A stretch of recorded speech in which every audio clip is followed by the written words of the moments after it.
نبی پاک صلی اللہ علیہ وسلم نے ارشاد فرمایا سونا مسلمان وہ ہے کہ جس کام سے اس کا مطلب نہیں اس کام کو چھوڑ دے۔ اور نبی کریم صلی اللہ علیہ وسلم نے فرمایا قیامت کے دن زیادہ گناہ ان لوگوں کے ہوں گے جو زیادہ فضول باتیں کرتے تھے، ان کے گناہ زیادہ ہوں گے۔ فضولیات سے بچیں، اپنے اوقات کار زندگی میں مرتب کریں۔ ہم پتہ کیا کہتے ہیں، 1 منٹ میں آیا تو 1 منٹ ٹھہر، میں یہ محاورہ ہے ہمارا، 1 منٹ دے ذرا مجھے۔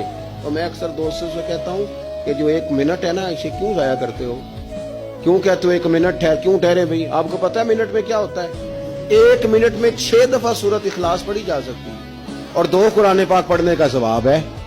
1 منٹ کے اندر 26 مرتبہ کہا جا سکتا ہے سبحان اللہ و بحمدہ سبحان اللہ العظیم۔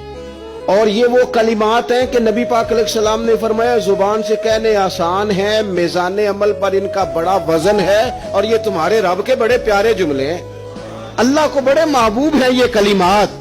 آپ دیکھیں سبحان اللہ الحمدللہ اللہ اکبر یہ کتنی دفعہ پڑھا جا سکتا ہے؟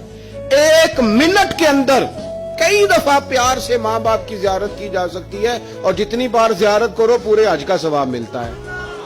1 منٹ کے اندر فون اٹھا کے کسی مریض کی عیادت کی جا سکتی ہے۔